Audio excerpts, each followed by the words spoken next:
Hey everybody, welcome to number 92, the 92nd SongBike Guitar Q&A live stream here on YouTube. I hope you had a great week.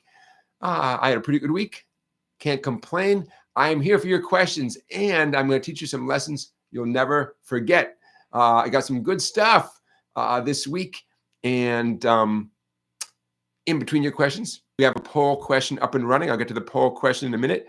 We're going to talk about some new Beatles movies coming out. I meant to get to those last week. We didn't get to those. I have a student quote of the week. I have my own dumb question of the week. I have a segment I call Should I Sell Out? And I think this is the week for me to sell out. I'm not even joking. Stay tuned. We have a great play-along song. It's a song this week that I've done with a lot of students by request. And if my in-person students are requesting it, I thought you might get a kick out of it too. I'm moving. My music shop is moving. Does not affect the vast majority of you, but I'm going to be moving about a mile down the road. Now you know. I'll give you some more details about that. No big deal.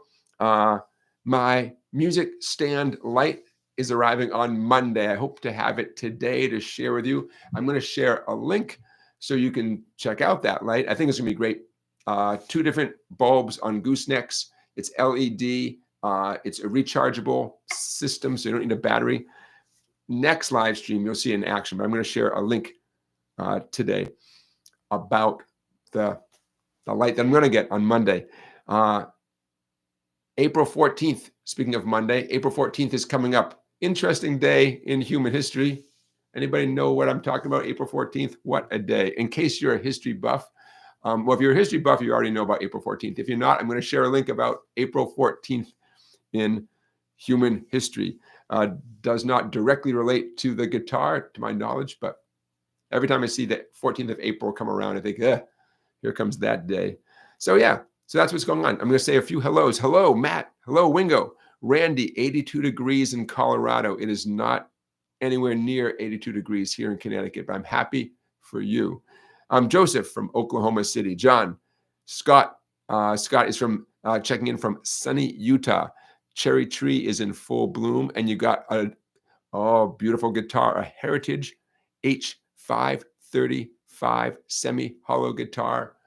Beautiful. Some of you might know the Heritage Guitar Company is made up of craftsmen who did not want to move with Gibson when Gibson moved their headquarters out of Michigan down to Tennessee.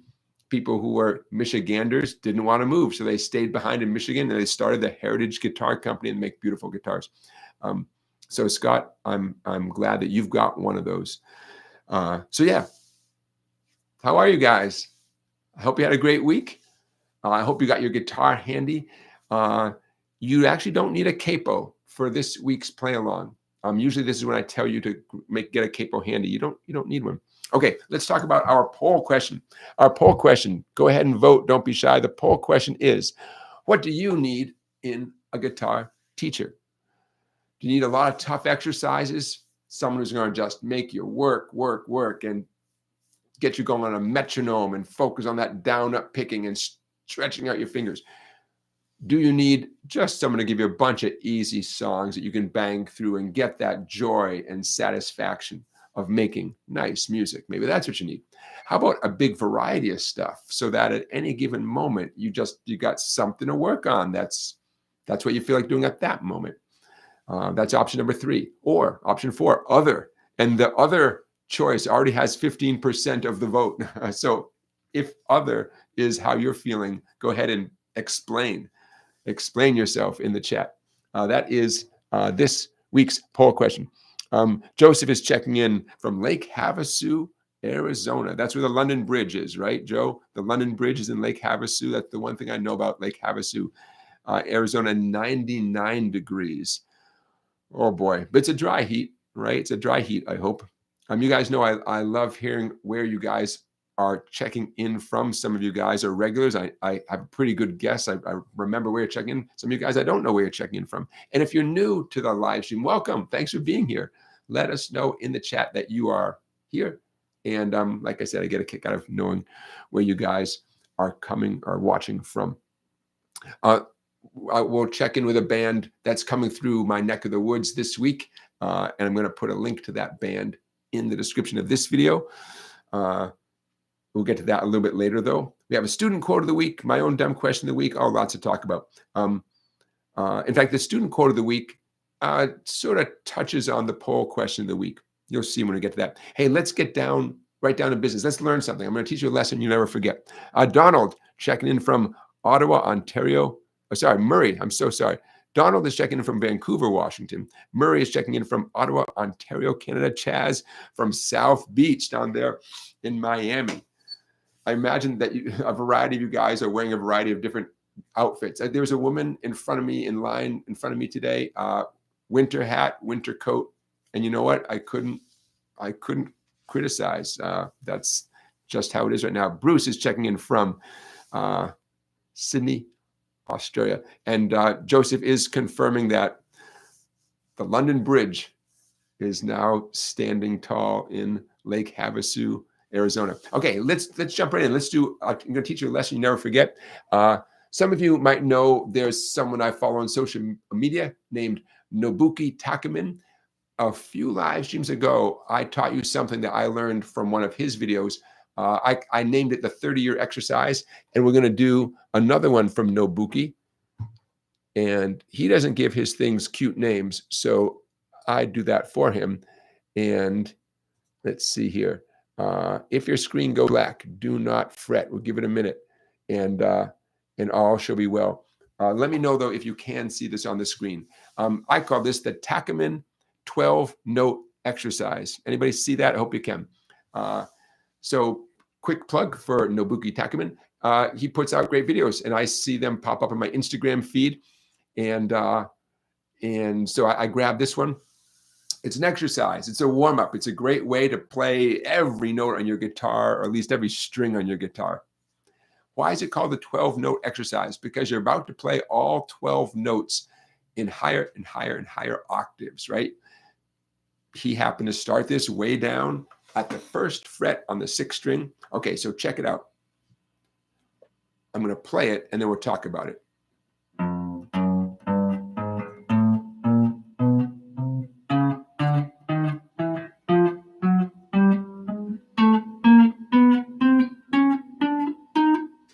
And then I just play those first 2 lines. A chromatic scale, all 4 fingers, and I went to, in this case, I did the 4 bass strings, right? So we covered a lot of frets on the 4 bass strings and used all 4 of my fingers. Down, up, picking. If you've heard me say that a million times. Sometimes I forget to say it because I take it for granted. Anytime you do any repetitive exercise such as this, down, up, picking. Okay, so what's going on here? What you see is what you get.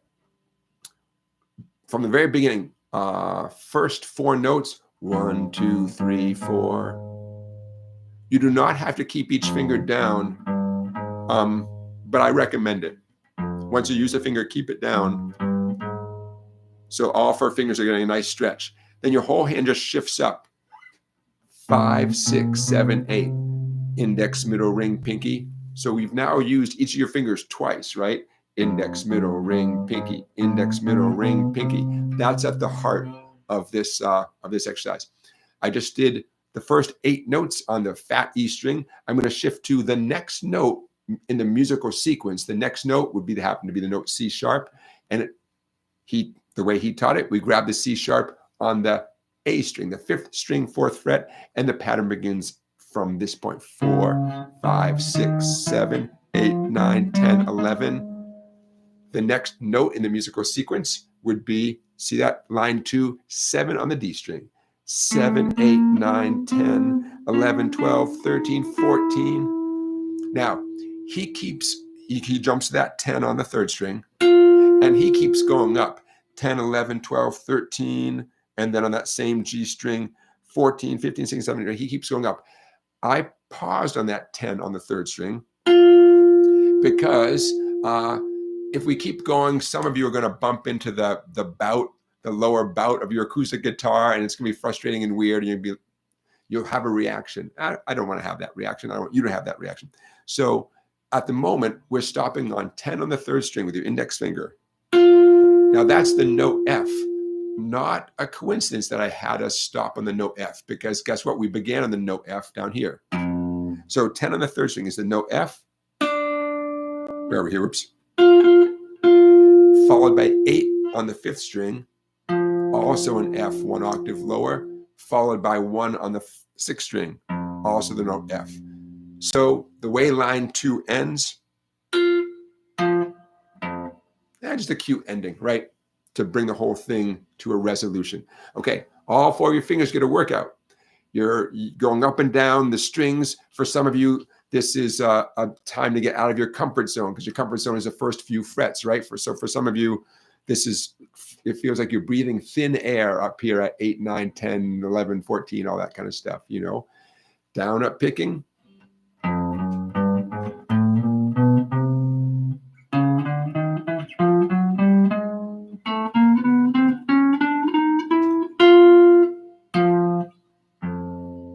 Now, for those of you who are brave, you've come to the end of line 2. There's those 2 dots, that double dot. And up above the second measure of line 2, there's a number 1 in a bracket. That's because that's the first ending. We're not done yet. Those 2 dots send you back to the beginning. You'd play the whole first line again. Play the first half of line 2. But instead of that 10, 8, 1, you would jump down to line 3. And line 3 is, I'm going to scroll a little bit here. Line 3 is what he actually does. Okay, see how line 3 there gets you up into, you're in the deep end of the pool. 10, 11, 12, 13, 14, 15, 16, 17, higher and higher and higher. Some of you do not even have 21 or 22 frets. That's okay. But I want you to see, for those of you who do, or for those of you who are just curious, there you go. That's about as far as a lot of us can go on our guitars. I'm sure some of you out there have a 24 fret guitar, like a PRS 24 fret or something, you know? Okay, so there you go. Thank you, Nabuki Takamen. That's my name for it, the Takamen 12-note exercise. And just a good workout. And unless you have any specific questions about this, I'm going to move on. But now's a good time to talk about the student quote of the week, because it ties in with this approach to working on your guitar skills. Clearly, this is not a song, right? This 12-note exercise. It's a workout, right? It's a warm-up, a workout, a challenge, whatever you want to call it. So one of my students came for her lesson this past week, and I said, how about if we get warmed up on that 30-year exercise, which if you guys don't remember it, or if you weren't here when we did that, it's a similar type of exercise to this. And she said, oh, that'd be great. She said, because that's what I woke up this morning and I did that 30-year exercise because I didn't have an idea of what else to do. So I just did that. I thought, perfect. That's a student quote of the week. Her exact words were, I didn't know what to practice, so I practiced that.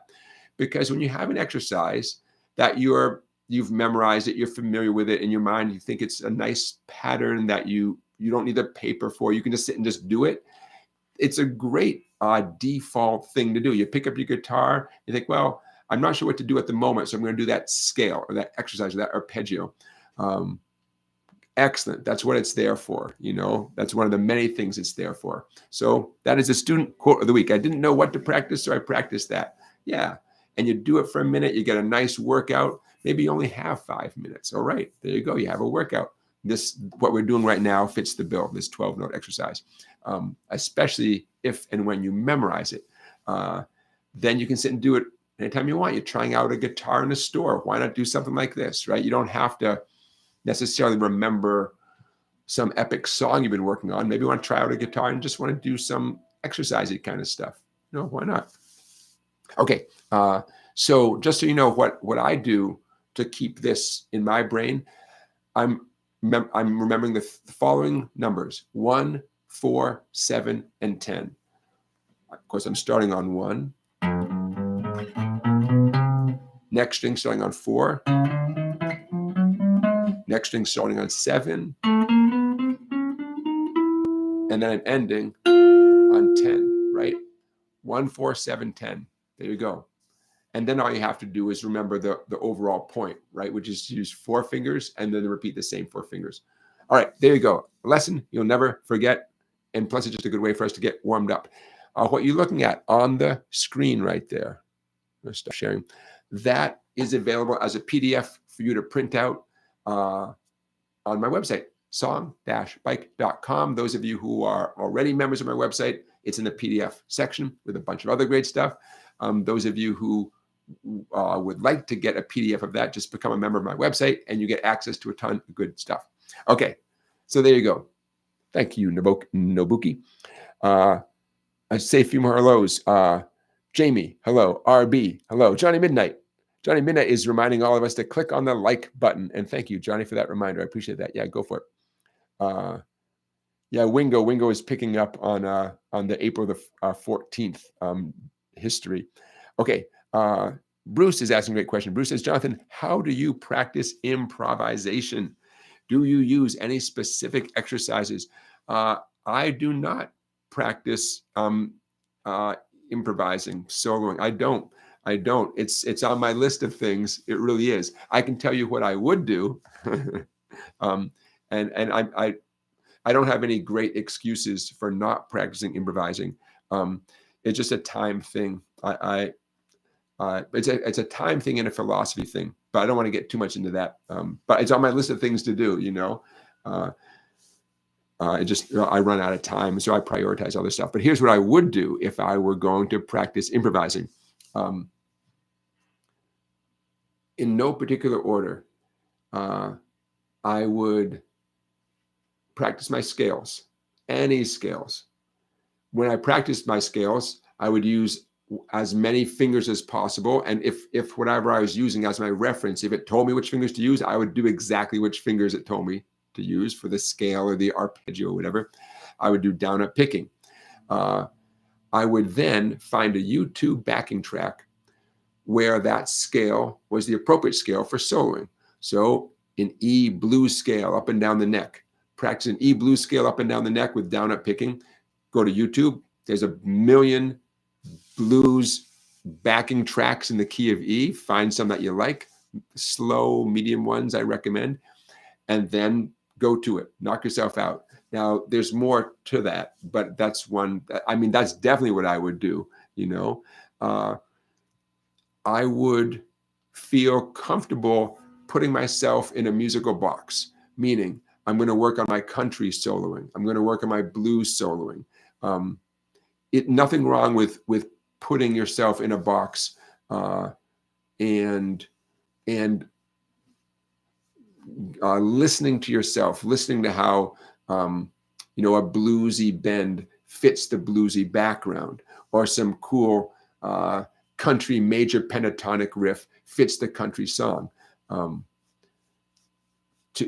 Partly what you're doing, and what I would be doing if I was practicing my improvising, is you're training your ear. I know we talk all about our fingers and our picking and all that, and I'm talk about that as much as anybody. What we're really doing is training your ear.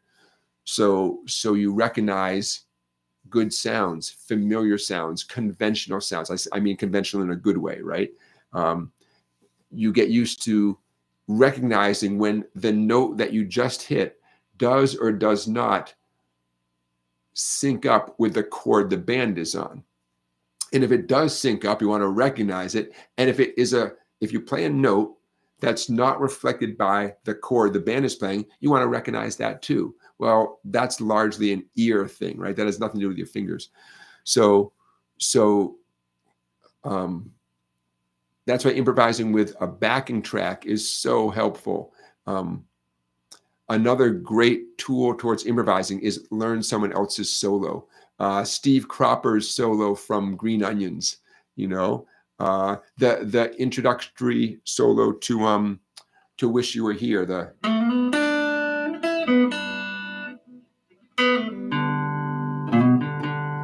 What a tasteful solo that is. There's plenty of great solos that are that have a clarity to them. I was going to say that they're simple, but that's, you guys know, I try not to use words like simple and easy too much, because those are loaded terms. But some scales are so clear. You hear the notes and you hear space in between the notes. And like what I just did for good old Wish You Were Here is a good example of that.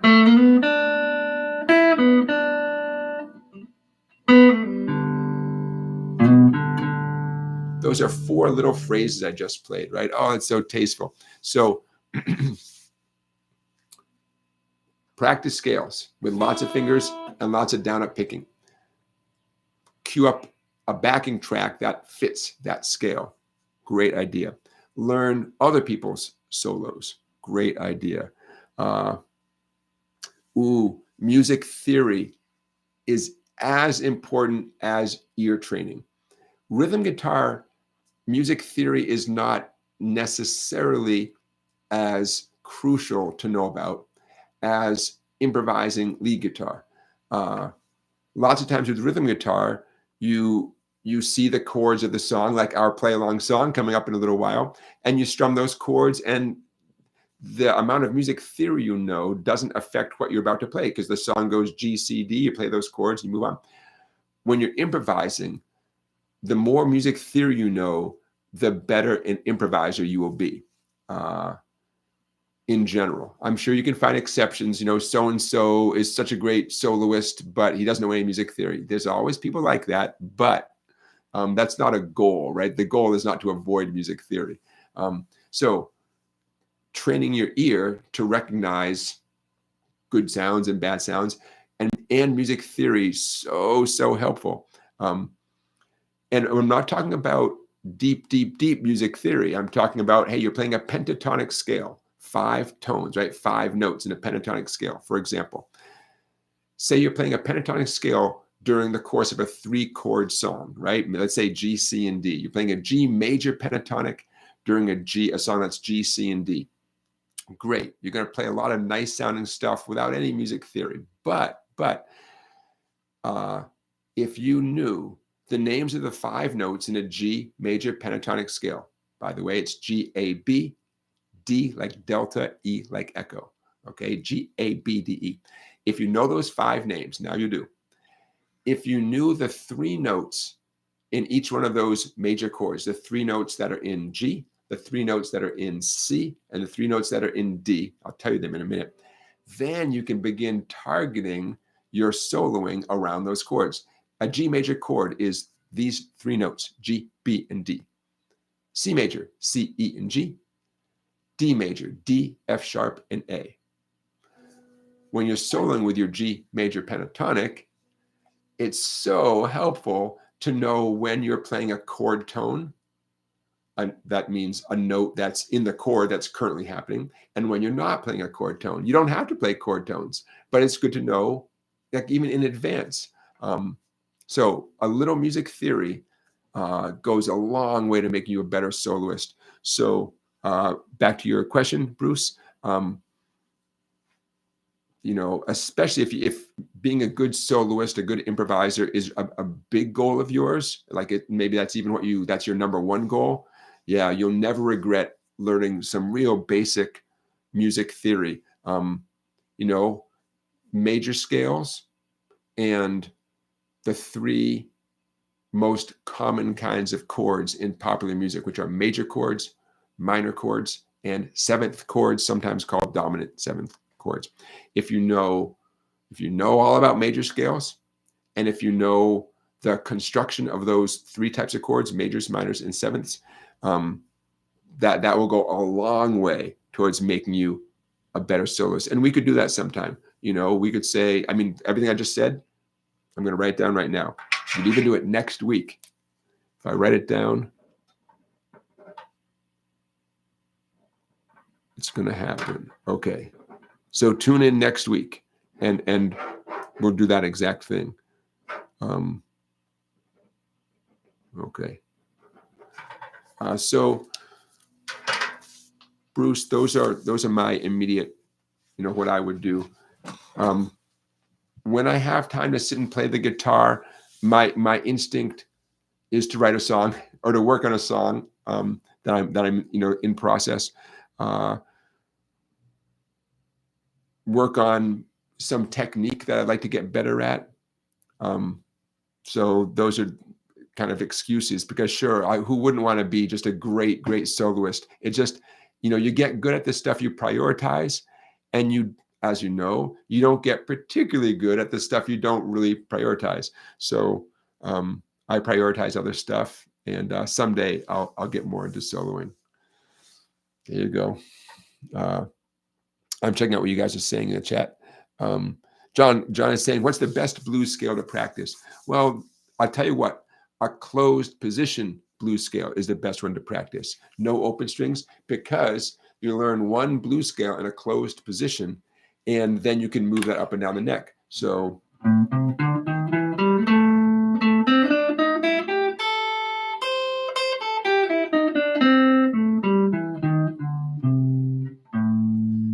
I'll tell you what I just did there. But I played no open strings. So what I just did can be moved up and down the neck as a complete unit. And now you're playing now you've learned a blues scale that you can play in any key. But you have to know the scale in one position, and you have to know the name of the first note on this, the first note that you played on the sixth string. Okay, so check this out. For the fun of it, I chose to start with my index finger on the sixth string, fifth fret. That's the note A. Therefore, or that's the root note. Therefore, everything I'm about to do is going to be an A blues scale. When I'm done, I'm going to shift it, and so the name will no longer be A, but my fingers will still do the same things relative to each other. Okay, check it out. 5-8, 5-6-7, 5-7. I'll say that again. 5-8, 5-6-7, 5-7. That's one octave of an A blues scale. I'm going to start where I left off on that 7 on the D string. 5, 7, 8, 5, 8, 5. I ended on A on the skinny first string. You got a bonus note there waiting for me. 8 on the first string. So important to play it backwards as well.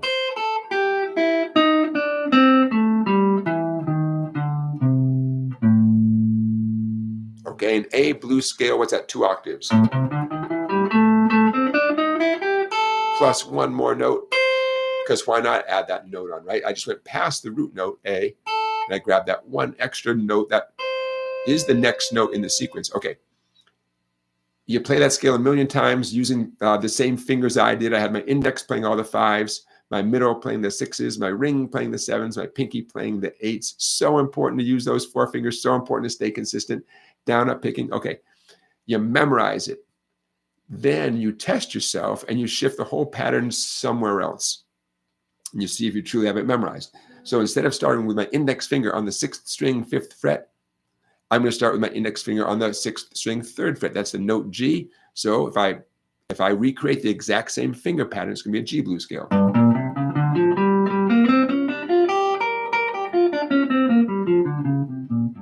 Got it? So your question, which is an excellent question, what's the most important blues scale to learn? Let's say that one, a nice closed position pattern. Therefore, any key, you could pull up a backing track in B flat, a backing track in C sharp, a backing track in whatever. It would require you to have that scale pattern memorized in general, and then to know the names of the notes on your 6th string, because that's wherever you put your index finger, that first note, that's going to be the name of the scale. Does that make sense? But you guys know I'm a big fan of that Mel Bay scale book. I don't have it handy, but any scale book. I don't want to say they're all the same because the presentation is a little bit different. Any scale book, it's worth the money. Get a scale book, practice as all the scales, every scale. It's the more exotic, the better. Just such an amazing workout for both of your hands, and it prepares you for a lifetime of improvising.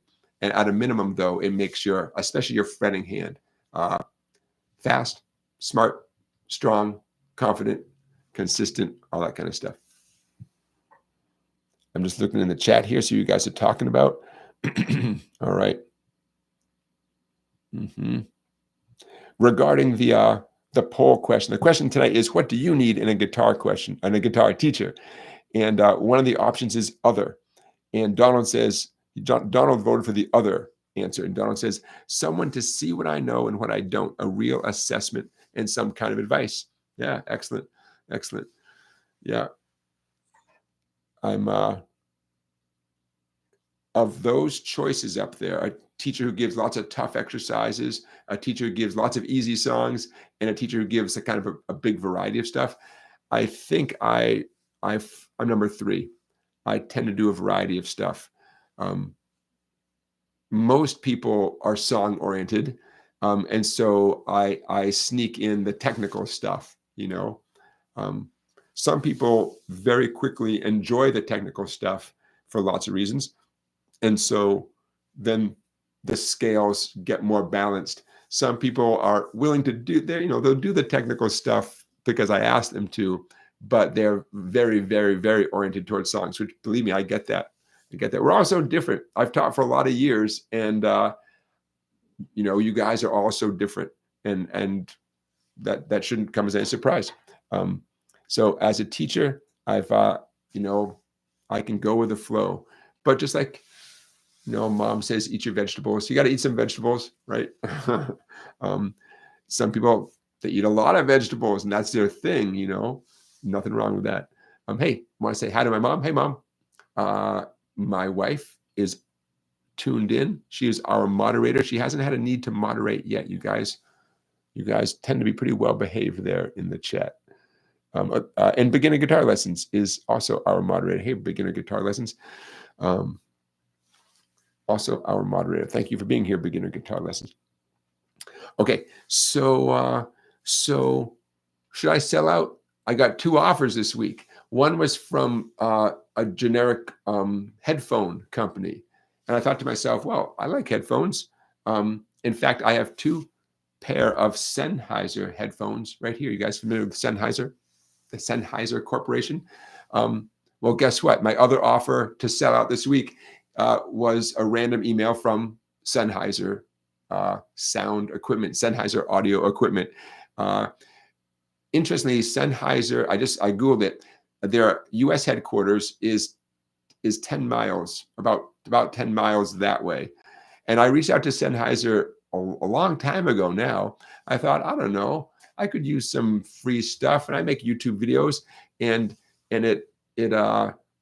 the conversation kind of went nowhere. I think at that time, whoever I was talking to in the marketing department kind of didn't know what to make of a YouTuber asking, hey, do you want to, I don't know, work together?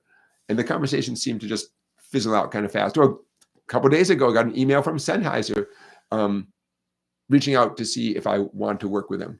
So now, little did they know that I already have 2 sets of Sennheiser headphones, one Bluetooth and one old school. But stay tuned, because this might be my big opportunity to sell out. And I don't have a Sennheiser microphone. I have a perfectly decent microphone, but it's not a Sennheiser microphone. So there you go. Finally, after all these months and months and months of offers for a variety of products, maybe I will sell out to the Sennheiser company. But then it's not really selling out, right? I need microphones, man. I need all sorts of stuff. And if they want to work with me, then you just might hear me talking more about Sennheiser microphones. So there you go. That's what's new with me in the selling out department. Okay, I have a dumb question of the week. I ask it so you don't have to. My own dumb question of the week. Is playing guitar supposed to hurt? Because sometimes it kind of does, right? Everything from your tender fingertips, your wrist, the back of your hand. Some of you, the way you sit, your back kind of hurts after a while, right? Is this supposed to happen? It's kind of a dumb question, but you guys, some of you know what I'm talking about, right? So let's tease this apart a little bit. What is maybe like a good pain? Okay, tender fingertips getting sore. Yeah, that's comes with the territory. With one really important caveat. Some of you press way too hard. That's bad. You don't want to press way too hard, So ask yourself if you can reduce the pressure and get as good a sound. Squeezing too hard can actually really hurt you, but it also really slows you down when you're changing from, say, one chord to another. So in general, yeah, you just have to deal with that tenderness of your fingertips. It gets better the more you play, right? Your fingertips get calloused. They really don't, then it takes a lot of time to have them hurt, right? It might take hours of playing to make them hurt. Some of you might play for 5 minutes, and because the skin is still soft, after 5 minutes, they hurt. That's pretty much par for the course. Other pain, pretty much anything else, is a heads up. It's a wake-up call. Your everything else, fingers, especially your wrist, your forearm, the back of your hand, that stuff is not supposed to hurt. So number one, if whatever you're doing leads to that kind of pain, stop, shake out your hand, ask yourself, is it because you were grabbing the same bar chord for like 3 minutes? Okay, that's easy to remedy, right? But could it be you're bending your wrist in a really unnatural position because maybe you have to do that to get clear ringing notes when you do a chord? Say you have to force your wrist away from yourself like that. It can be a necessary evil, but it shouldn't be a permanent part of your playing style. And even if you have to do that to get a good sounding chord, as soon as possible, stop, let go of the chord, and shake your hand out. My opinion, I am not a doctor. My opinion, though, is that pushing your wrist away from yourself is how you get your fingers to curve at first when you're starting out on the guitar. The longer you play, the more flexible your fingers get. This is at least what I tell myself without much knowledge of human anatomy. The more flexible your fingers get, and your fingers can curve the way you want them to without pushing your wrist away like that. Bottom line is, sure, that's good. Doing that for a long time, yeah, your wrist is going to not feel good. So dumb question of the week: is playing the guitar supposed to hurt? Not really. Ways to avoid pain: shake out, especially your whole fretting arm, right? Shake it out. Number two, don't do anything for too long, especially a chord where all 3 or 4 fingers are clamped down like at the same time. Don't stay in that position for too long. Even if you're working on a bar chord, you've almost got it sounding good and you're almost there. I get it.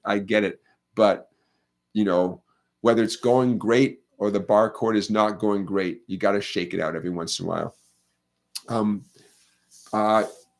Take a hard look at the chair you're sitting in, or some of you play on the sofa, right? I'm not saying don't do that, but posture counts, right? So sometimes that can be part of the remedy. Changing where you sit, how you sit, craning your neck to look down at the first, second, third frets, right? See my head tilt right there? You're gonna get a sore neck, man. It's understandable, but you can't do that for a whole half-hour practice session, right? So try to shake your neck out. Playing standing up can be interesting. No matter what, you should stand up. Say you play sitting down, 10, 15 minutes, just stand up. Shake things out, sit back down again. Val says, what about a fingertip that a dog bit? Val's trying to play with a silicone finger protector. Not much fun. Ouch. Bad dog. That's tough. Rick's saying that his neck does get sore from that. Yeah. Sam is saying carpal tunnel is a repetitive motion injury. Oh, good point. Sam is saying the more diverse you're playing, the easier it is on your median nerve. If you're a beginner, then playing the same 3 or 4 chords can be problematic. Excellent point. Yeah. But you're a beginner, right? You're supposed to practice those chords and get good on. Yeah. And yet, you gotta give yourself a break once in a while.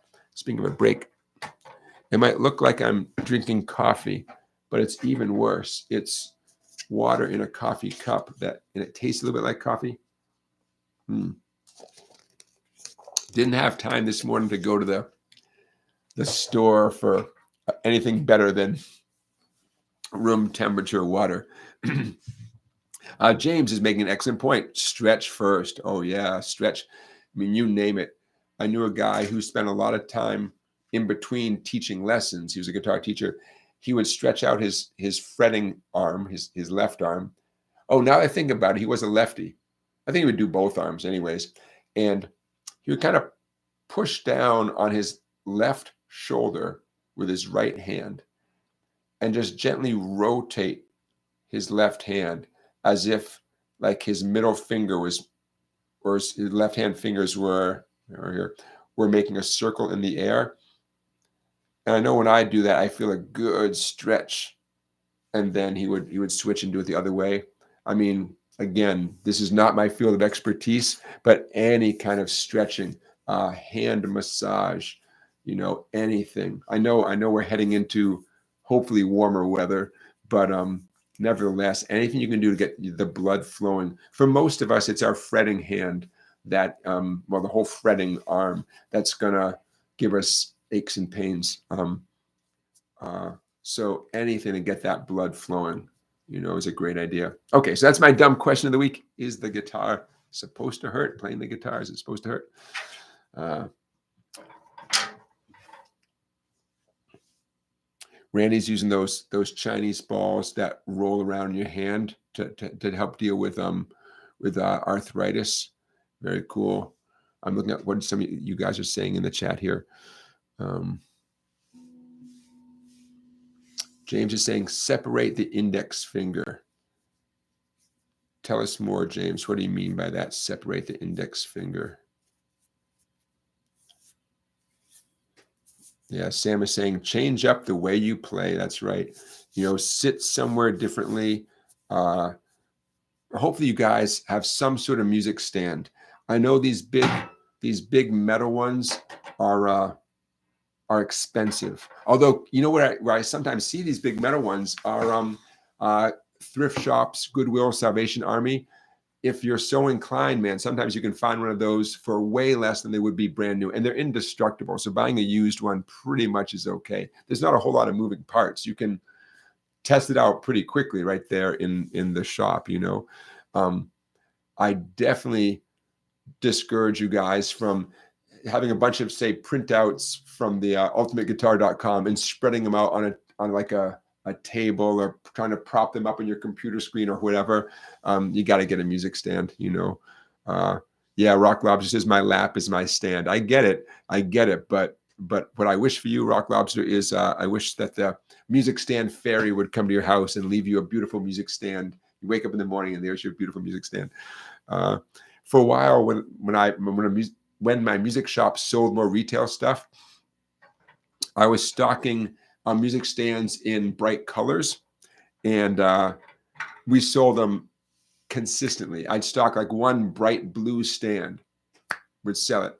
I'd get a yellow one, sell it. And you pay more. I mean, you pay top dollar for the colors, but people love them, Why not? Have some fun.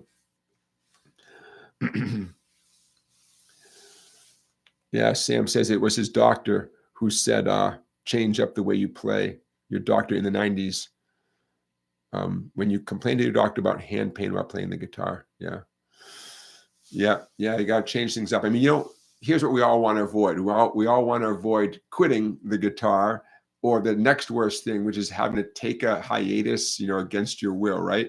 I think it was Eric Clapton who mentioned that he was always trying to stay one step ahead of carpal tunnel. Play until you get that message that it's time to stop, and then you live to fight another day. Hey, let's talk about those Beatles movies. Anybody know what I'm talking about? I'm going to put some links in the description of this video. The filmmaker Sam Mendes, you guys know him from the James Bond movies like Skyfall, Inspector, American Beauty, 1917. Sam Mendes is filming and putting out 4 Beatles movies. Why 4?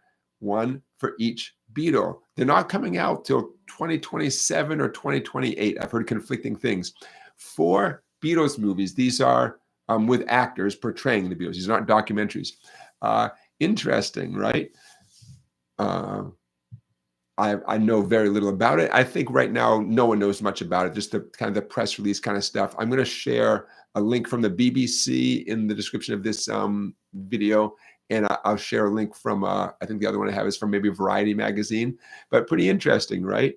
I mean, it's a long, long ways away, right? Best case scenario is they're going to come out in 2027 sometime, but it might be 2028.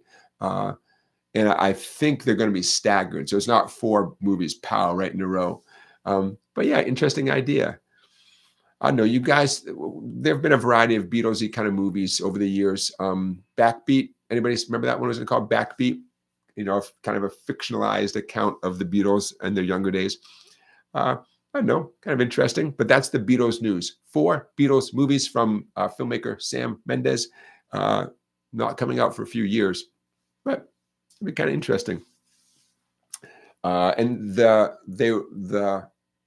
he got the approval of Ringo and Paul, and from the estates of John and George. So it's kind of nice to know it's being done with support from those folks, you know.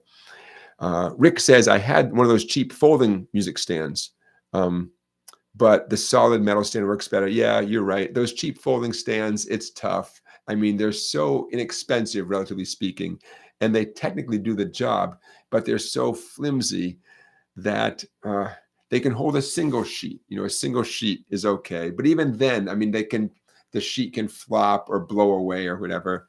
But for $15, you know, whatever they go for now, they do the job. I'd heard that classic silver metal folding music stand, the collapsible one, was the best-selling music accessory product of all time. And I think it was some company out of Ohio that kind of cornered the market for a long time on those. Like every kid in every, you know, middle school band playing the clarinet and the trumpet had to get one of those, you know.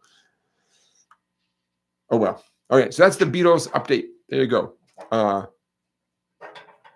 about, April 14th? I saw some of you know about April 14th. This Monday is April 14th. I don't know why this sticks in my head. Someone I want to give credit where credit's due. Who was it who mentioned Abraham Lincoln? Lincoln's assassination happened on April the 14th. The Titanic, there you go, Wingo. The Titanic sunk on April 14th. Also, one of the worst dust storms in U.S. history was on April 14th.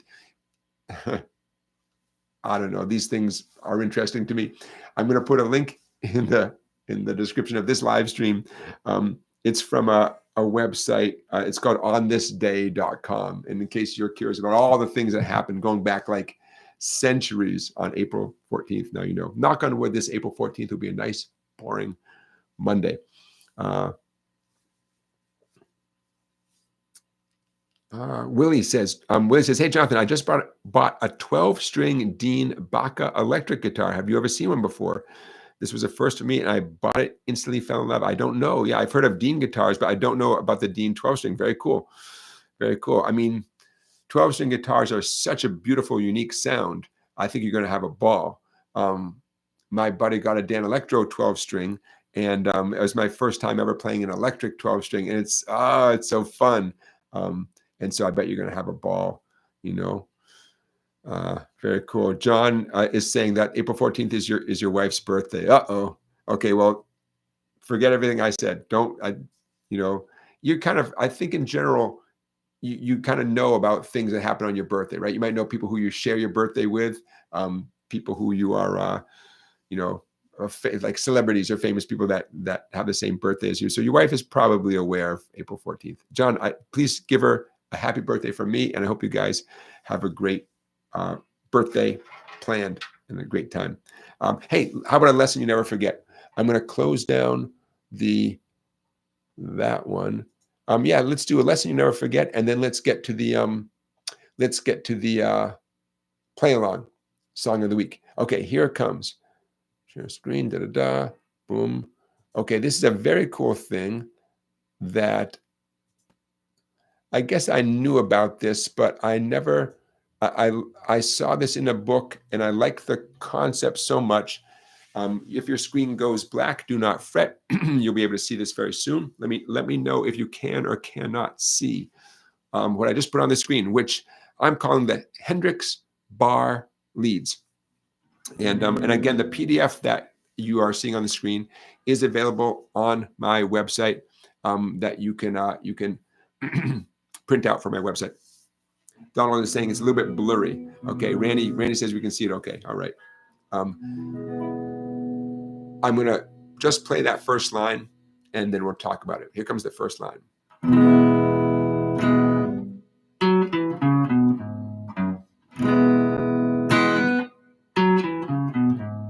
going to just keep repeating that first line a few times.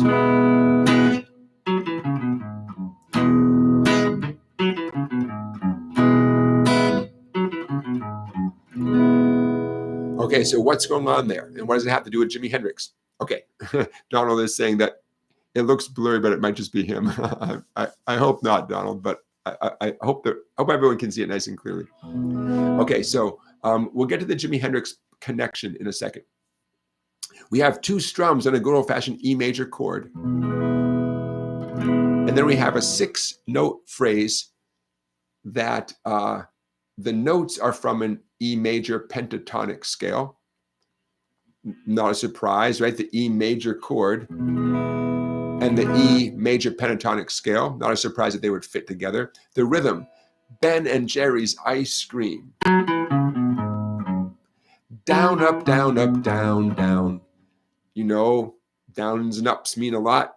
That's how you play fast and smooth, by doing whatever downs and ups are ever indicated in anything you ever look at. Down, up, down, up, down, down. Ben and Jerry's Ice Cream.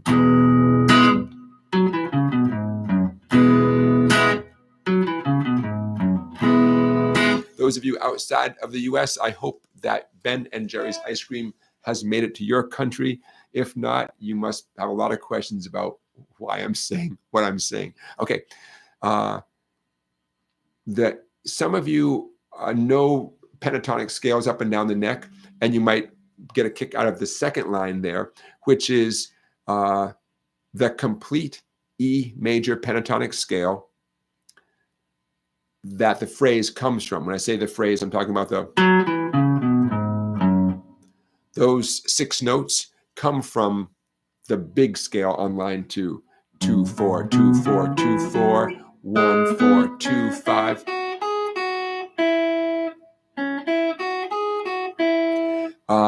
You'll see that note ends, that scale ends on a 5 on the second string, because that's the note E. And I just felt to give it a little closure, it's nice to end on the root note. Interestingly, this scale does not begin on the root note. That's okay. Scales don't have to begin on the root note. The root note in this case is the note E. The first note that I indicate on line 2 is the note F sharp. That's okay.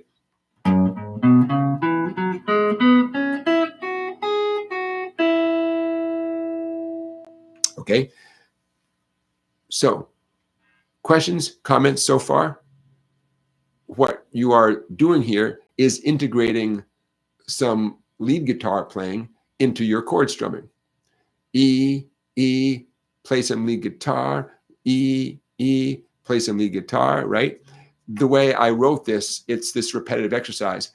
In reality, you're far more likely to be strumming lots and lots of chords and then find an opportunity to break into a nice little melodic phrase like this.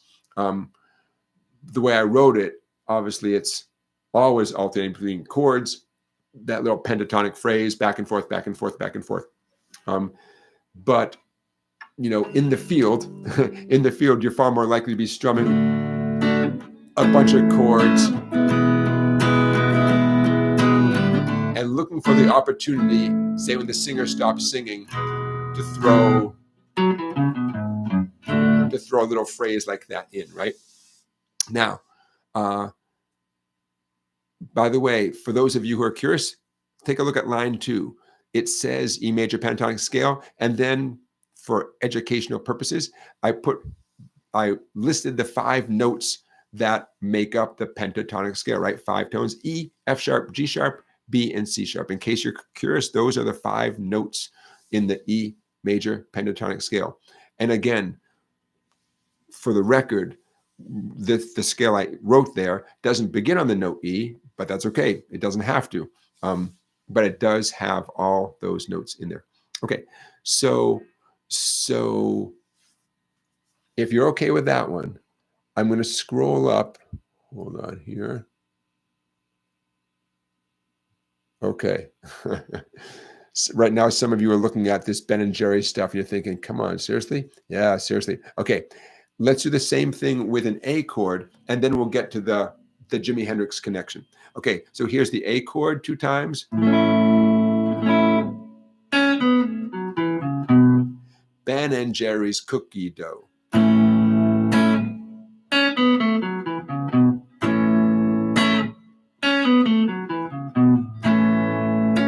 Okay, it's the A chord equivalent. And the relevance will become clear momentarily. So, number one, you want to get good at this for the pure challenge of it. Can you strum chords and then break into a melodic phrase and then get back to the chord again? It's a good goal. Okay, Jamie says, Jamie loves Ben and Jerry's. It's a skill you want to have, right? For a lot of us, we get the concept, but how do you know what notes to play? How do you know when you're on an A chord? How do you know what notes are going to sound good?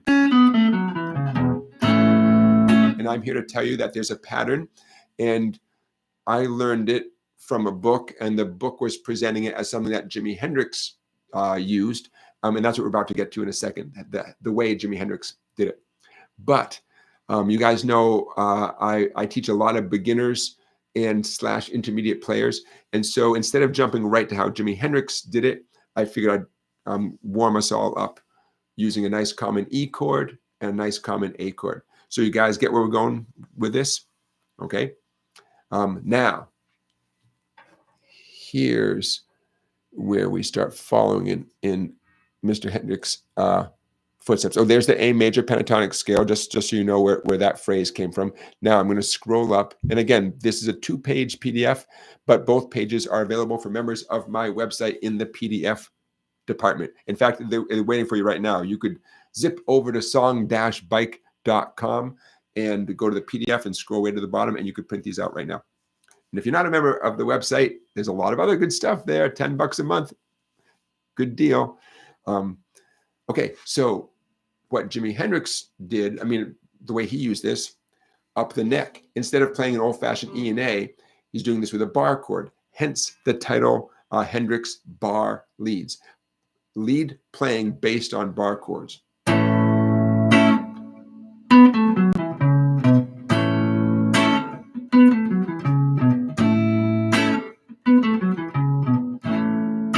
Okay, now for those of you who are not great at bar chords, don't go anywhere, because this is not a bar chord lesson.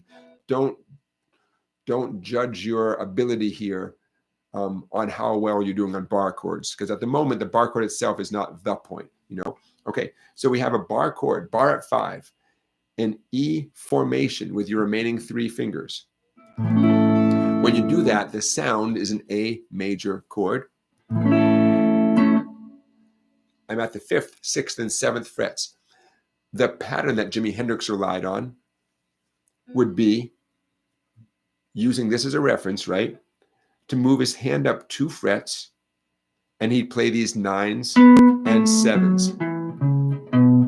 So in my mind, the easiest way to explain that, I'm using my index finger as my reference point. I'm barring at 5, but when I'm done strumming this bar chord, I move my whole hand up 2 frets. And that's a nice box, 9, 7, 9, 7, 9, 7. Now you've got something in a closed position. You're barring and you're fretting. And if you can do it based on this bar chord, you can do it based on any bar chord. Again, we'll talk about bar chords in a second.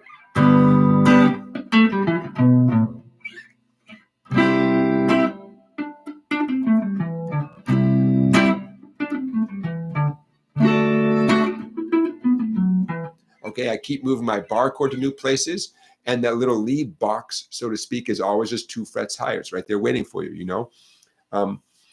And the A major pentatonic scale, that I wrote next to it with all the sevens and nines. Again, that's the complete scale where that little phrase is coming from, you know? Okay, so I keep saying, don't worry about your ability to do bar chords. Number one, you're going to get bar chords sooner or later. If you haven't already mastered them, don't worry, you'll get them sooner or later. Number two, you could do a fragment of the bar chord and still employ this Jimi Hendrix technique.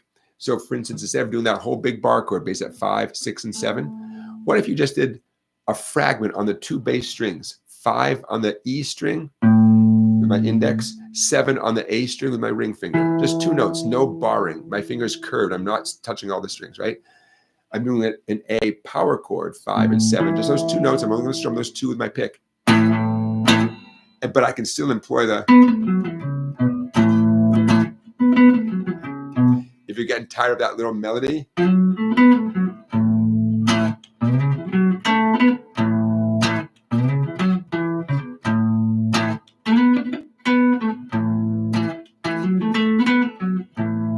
you can improvise all those 7s and 9s, knock yourself out. 7, 9 on the 6th string, 7, 9 on the 5th string, 7, 9 on the 4th string. They're all right there waiting for you, right? Easy to memorize, 7, 9, 7, 9, 7, 9. And instead of returning to the full bar chord, just play a power chord instead. There you go. So again, this has nothing to do at the moment with how great you are at bar chords. You can still employ this technique. Okay, and at the bottom of the page is the equivalent. You know how we did E and A to start off? It's the equivalent for a bar chord with a bar at 5 and the A formation. In hindsight, you see how the last line that you're looking at where it says D major bar, see there's a 5 on the skinny string? I've never been able to get that note to ring clearly. In hindsight, I wish I didn't even put that 5 there. Do not worry about how that skinny string sounds. I would not even strum that skinny string. 5, 7, 7, 7. I flatten out my pinky to get those 7s. You could, by the way, you could use 3 separate fingers. I do not, but someone might use 3 separate fingers to get those 5s, 7s. Okay, bottom line though, if that bar chord is our reference point, then you have a bunch of 7s and 9s waiting for you 2 frets higher. The same structure. You play the bar chord and you move your fretting hand 2 frets higher. You got a lot of good notes waiting there for you.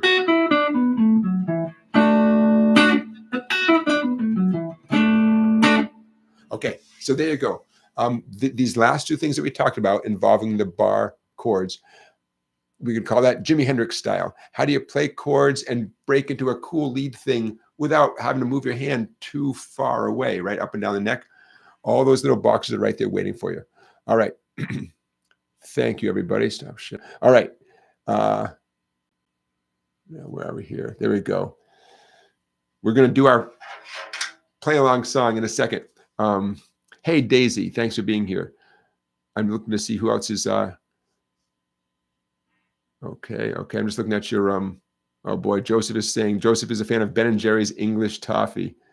Boy, Rock Lobster says now those are fun exercises. Yeah, I mean they don't sound like exercises, right? It just sounds like cool Jimi Hendrix style lead guitar, right?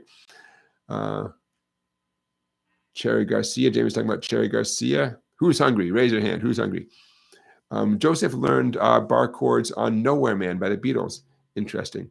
Yeah, RB is saying that last bar chord, some people find it easier to flex their ring finger and fret all those with their ring finger. That's totally logical. I've just never felt good using that finger. And finally, I saw someone doing it with their pinky. And at the moment, I'm more likely to do it with my pinky. But the ring finger makes a lot of sense. Yeah. That's another story.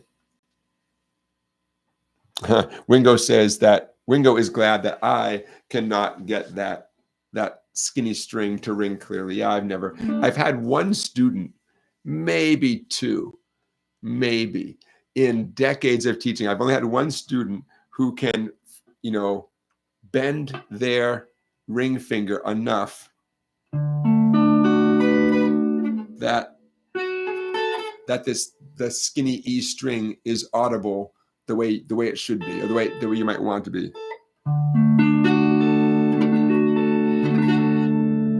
And I mean, I can almost sort of do it, but just not worth it, in my opinion. There's workarounds, put it that way. There's workarounds. Okay, let's do our play along song of the night. I mentioned before that this is a song that I get requests for from my students, and I thought, well, let's just do it. This song has a lot of sentimental value to me personally. There we go. You guys might be aware that I have been avoiding saying the name of the song and the name of the performer every week, and I also do not put the names in the description of the video, and apparently that's helped me avoid being demonetized. I don't know. So there you go. That's our song of the week. Now check this out. A couple quick details. The version of this song that we're about to do is directly based on the 1993 live version from Madison Square Garden, which is so cool. It was a big Bob Dylan tribute album that CBS Columbia Records put on, and they pull out all the stops, and some of you guys know what I'm talking about. Like, for instance, on this particular song, the stage was filled with, in no particular order, Roger McGuinn, Tom Petty, Neil Young, Eric Clapton, Bob Dylan himself, George Harrison, Duck Dunn on bass, Jim Keltner on drums, G.E. Smith as kind of the ringleader. And that's just for this song, you know? So some of you might be aware of what this was. I believe you can, it's a whole album that you can, you know, stream or listen to, the Bob Dylan 30th anniversary tribute album, celebrating his being with Columbia Records for 30 years. Except for that one album he did with David Geffen in Asylum Records. Tell me you're a Bob Dylan geek without telling me you're a Bob Dylan geek. There's that one album, 1974-ish, 73? No, 74. Anyways, okay, so if you were to play along with Bob Dylan's actual recording of this song from when it first came out in the 60s, I'm pretty sure the capo would be at the 3rd fret, and the chord progression might not be this exact chord progression. I mean, pretty darn close, but this, I do not claim that this will be exactly what he plays on his original acoustic guitar recording. Okay, now, it says capo at the 4th fret. That's what you should do if you're going to play along with this specific version of 1993. I'm not going to put a capo on because I can't sing that high. It sounds fine when Tom Petty sings it and other people sing it. I can't sing it that high. You don't want to hear me try. So I'm going to play it with you guys with no capo, okay? One more time. If you want to play along, and I encourage you to play along with the recording from 1993, you have to put a capo on the 4th fret, or you have to be able to transpose it in your head, which, hey, knock yourself out. Okay, so a lot of familiar chords here. I'm sorry about the F chord. Just do the best you can. For those of you who are not great at F, keep working at it. Keep working at it. What I do want to talk about is the intro/vamp that keeps returning in the song. And I want to talk about, you know, a couple of different possible strum patterns.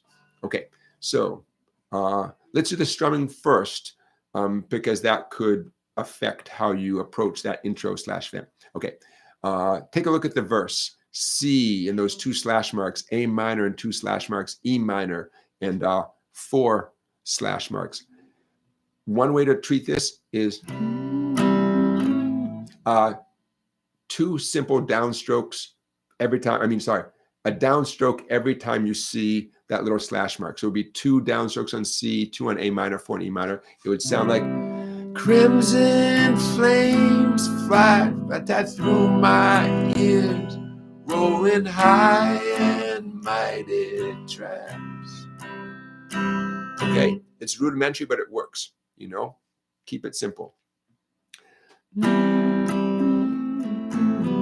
little more sophisticated would be a steady light stream of down ups. For every slash mark, imagine doing a light down up. And on the upstroke, really you're glancing off a few skinny strings.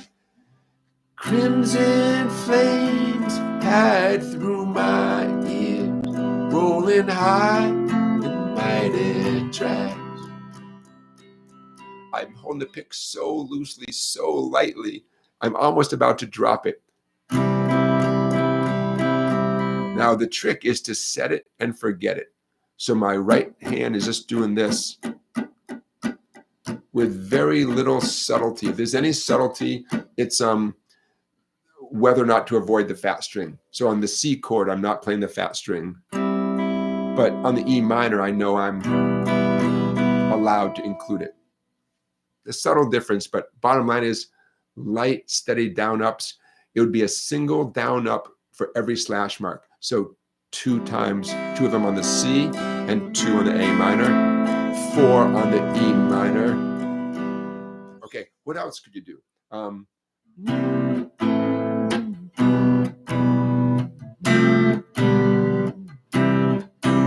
little more aggressive. I'm going with a little syncopation. I'm going 2, 3, 4. C, A minor, E minor, F, G, C. You feel that boom, boom, boom, boom. You know, just a nice kind of a nice little bounce to it. You know, now that's going to be a little more contemporary sounding, right?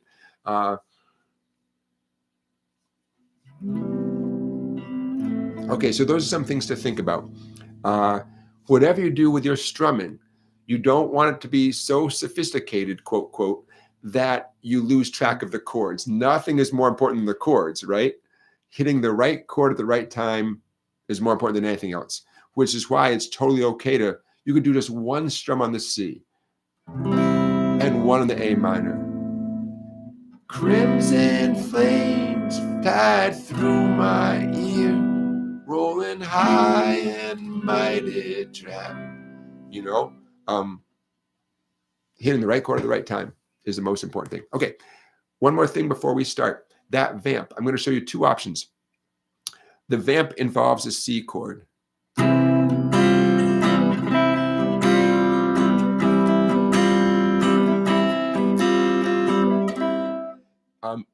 Because we're doing this in the key of C, we have to suspend the C chord somehow. And there are 2 ways to suspend a C chord. What we're essentially doing is we are essentially taking away the note that makes it C major and replacing it with another note. We're suspending the flavor of the chord. If you want to do it the easy way, you will. While you're playing a C chord, add your pinky, D string, 3rd fret. And you're going to focus in your picking so the listener can hear that note.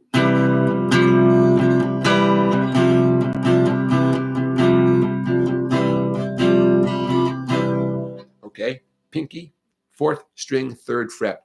Notice I'm not strumming everything. I don't want to distract the listener from that sound right there. So I'm doing a lot of downstrokes, mainly on the 5th, 4th, and 3rd strings.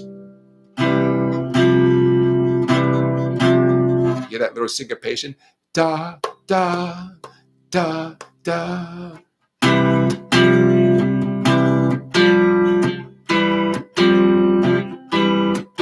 Joseph is making a good point. You can always do a power chord version of F if the whole F chord is not going to happen for you tonight. Yeah. Okay, so I suspended the chord with my pinky. What's more authentic to the tune, slightly harder, I'm focusing on the treble strings, especially maybe the 3 or 4 treble strings. My index is touching the 2nd string, as it always does for the C chord. But when I want to suspend the chord, I lean that index finger over.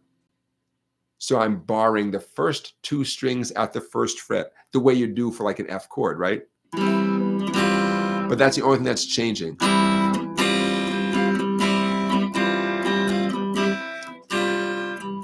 Now that's more authentic to what's happening in the song. But you can achieve the effect, I think, a little bit easier with a pinky, 1 octave lower. But here it's the same sound, right? Same thing. Okay, I'll leave it up to you. And again, this document you're looking at right now is also available for members of my website. Okay, I'm just about ready if you are. And maybe for the last time, I'm going to say, when you go to play it along with all the recording artists on stage in 1993, you will have to put a capo on the 4th fret.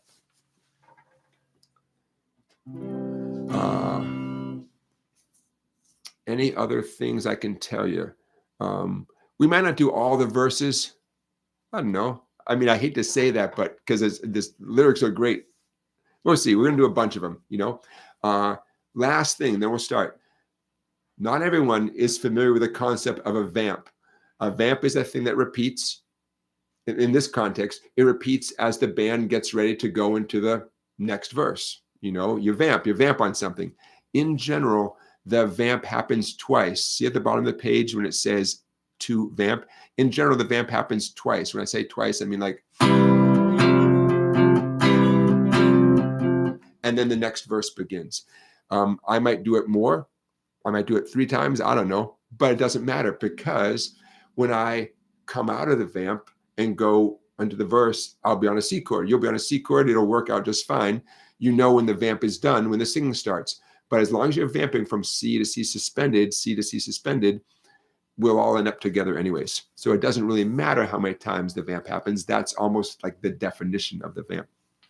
All right, I'm as ready as I'll ever be. I'll see you on the other side. I'm going to vamp 4 times. 1, 2, 3, 4.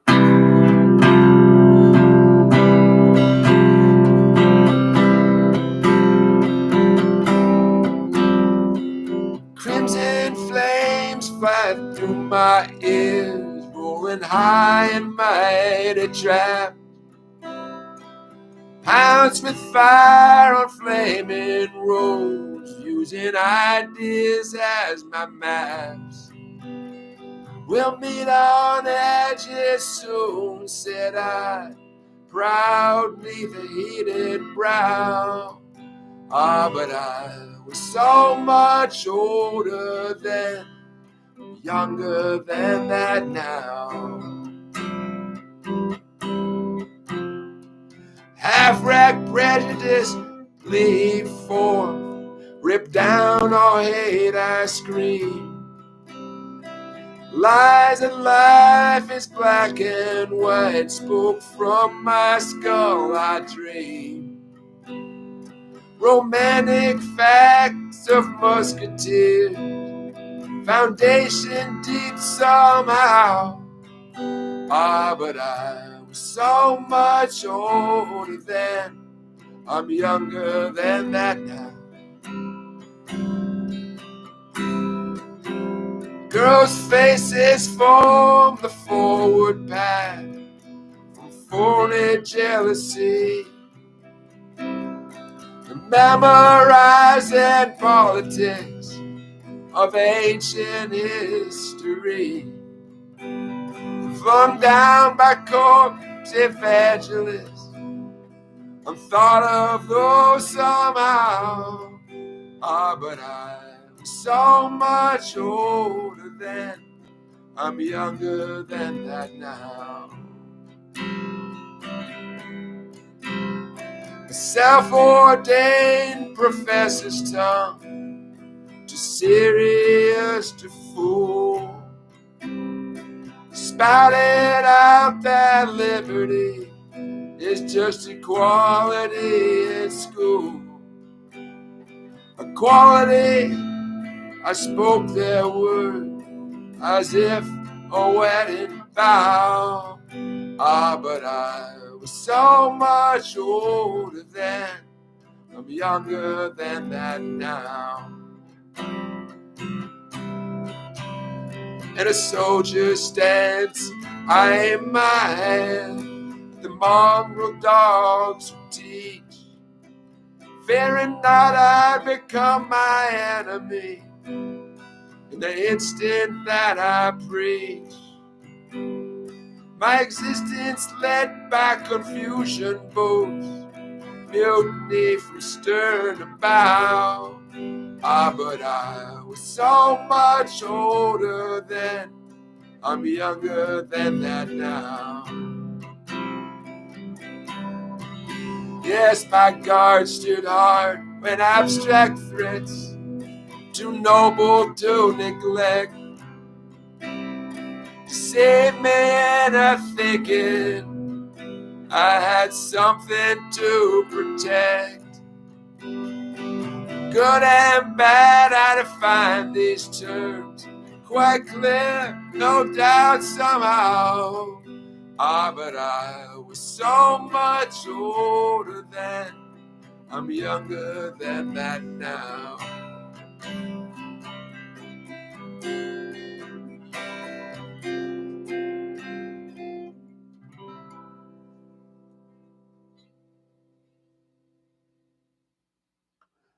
Okay, there's a guitar solo in the middle of that live version, Eric Clapton, and the band just plays the form of the tune, the verse and the chorus. They play through it because that's what you do during a solo, right? You don't reinvent the song.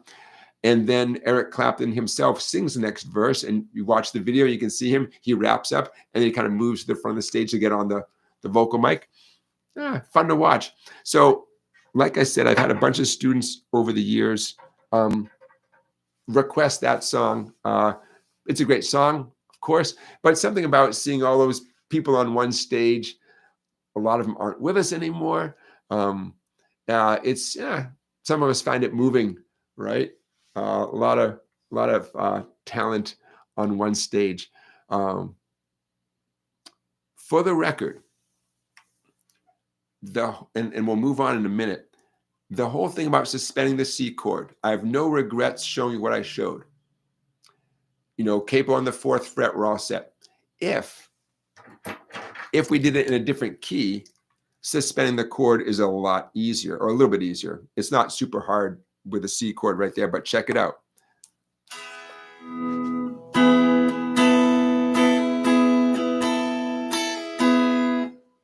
I'm only capoed on the 2nd fret. I'm playing a D like delta chord. Suspending a D chord is a lot easier, right?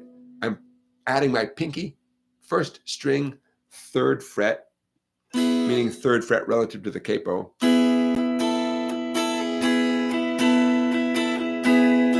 mean, that's kind of a no-brainer, right?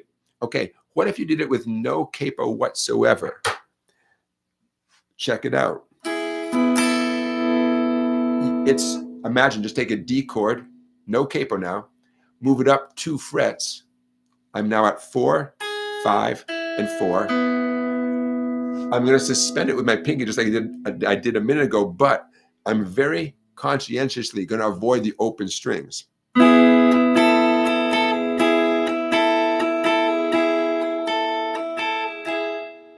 Okay, that's kind of easy, right? Then why did we go through this whole business with the C chord? To avoid B minor, of course. What am I talking about? A B minor and F sharp minor. If we had done it in any other key, it would introduce some bar chords. That's all. Some of you might say, oh, I can do B minor without a bar. Yeah, but F sharp minor would show up as well. And the goal of these virtual play-alongs during these live streams is to do just that, to have some fun and play along. And if that means capoing it up to a different key to make certain things easier in general, that's what we do, you know. RB says F sharp minor is an easy bar chord. It could be worse, right? It could be worse. Keep in mind that there's the physical act of grabbing the chord, of just playing the chord, right? And then there's getting to it in the nick of time. And RB, I bet you might have no issue getting there in the nick of time. But for a lot of people, it's a 2-stage process. It's just getting the chord to sound good over the course of, a few weeks of practice or however long it takes. And then secondly, the final step, which is grabbing it quickly. Hey, but the song is in the key of E. Everything you guys just did, we were just playing the song in the key. Well, not if we were capoed up at the 4th fret and played all the stuff you see on the screen, would be in the key of E. You could play the whole song with no capo in the key of E, but then for sure you'd be getting into some bar chords and stuff. Hey, watch the video. You know what? Now that I think about it, I didn't watch how everyone's playing the song. If anyone has a capo, how they're voicing the chords, that could be an interesting conversation. Let me know if you want to talk about that in the future, because you got all those guitar players on stage. The camera tends to focus on whoever is singing the verse, because they share verses. I didn't mention that. The camera, if it's George Harrison's verse, that's who you're seeing. You're not seeing everyone's hands, but that could be kind of cool. Obviously, they're playing the same chords at the same time. That does not mean they're voicing the chords the same way. Are some of them playing bar chords? Are some of them avoiding bar chords? Who knows? Some of them are playing, I think Tom Petty's playing acoustic, and Dylan's playing acoustic. Anyways, let me know if you guys want to do a deep dive. Okay, so I'm going to stop sharing that. I hope you had fun doing that. You guys having fun? Happy Saturday night. Ooh, we got leftover pizza in my house tonight. The only thing that comes close to hot, fresh pizza is leftover pizza. Looking forward. Oh, speaking of which, so I mentioned that my music shop, we've been at this location for 19 years. 19 years. How is that possible? And it's time for us to move. The building is for sale. It needs a lot of work. And there are a lot of things that are very, that make it hard for me to do my job here. So in a few weeks, I'll be in a new location, a mile down the road, right next to a pizza shop, an Italian restaurant. How great is that? So these live streams are going to smell a lot better. I'll tell you that for sure. I'm very excited. So it's very strange. I mean, you guys you have worked, you've had careers, and it's very possible that you've worked at one location for many years. So you know what I'm talking about, or just living someplace for a long time. This is my home away from home. So for me to move, it took me a long time to make up my mind, but the time is right. And new landlord is the owner of the Italian restaurant, and a great guy who I've known for a while. And the location is great. It's different, but it's great. And it shortens my commute from home a tiny bit. I'm going to save, a buck on gas, and change is good, and it's all going to work out. But it's still change, and I'm still like, I got some packing and moving to do, and it's all going to work out. I'm excited.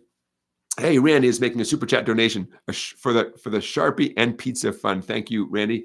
When you contribute to this live stream, you're contributing songbucks to the SongBike live stream, and I appreciate that. The Sharpie Fund and the Printer Ink Fund. That's I love using a big black Sharpie and lots of black ink when I write out stuff like this, and I figured out eventually that also uses a lot of ink when I photocopy a page like that. So, but we continue. I like the look of the final product, so the show must go on. So anyways, that's the big news in my neck of the woods. After 19 years in one location, I'm moving a mile down the road. I'm going to miss the neighborhood I'm in right now, but there's a lot of positives in the new neighborhood, including the fact that pretty sweet restaurant is literally right next door, and it's a good thing, Okay, Brian has a question, and Brian put a bunch of question marks in advance, which is always the way to do it. Brian says, good evening, Jonathan. I was wondering, I'm learning bar chords. Are they usually just E and A shapes?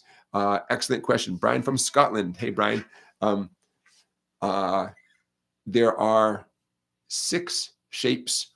And so let's just do a quick review. The 6 shapes, though, are based on, 3 are based on the E family, and 3 are based on the A family. So let's do a quick run through. E major, E minor, and the easiest possible E7. Okay, E major. Take off your pointer finger, it's E minor. Put your pointer finger back down, but lift off your ring finger, and there's E7. Okay? What we're about to do is, in effect, move those shapes up the neck, but the pointer finger is going to be doing what that white nut is doing right now. That white nut going across, that's essentially ending the vibrations of the string right there, right? The strings don't vibrate after that, after the nut back there, right? So now check this out. Imagine if my index finger is right there at that white nut. I'm still going to make the E major chord, but I'm doing it with my middle ring and pinky. Same chord, same sound. My index finger, in effect, is like, it's not really making a change in the sound right now, right? But as soon as I move my whole hand up, my index finger is the new nut. Okay, so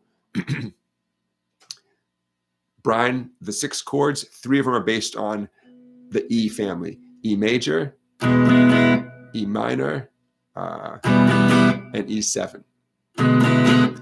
As you move them up the neck, you'd still describe the formation as the E formation or the E minor formation and so on, but the name, the official name, would not be, you know, an E major chord, right? E major is down here. As soon as you move it up, what the listener is hearing is not an E major sound, right? But those of us who are guitar players, and talking about chords as a guitar player would talk about it, we'd say, okay, I'm doing a bar chord with the E formation or the E minor formation or the E7 formation, you know? Okay, so let's do the same thing with A major, A minor, and A7.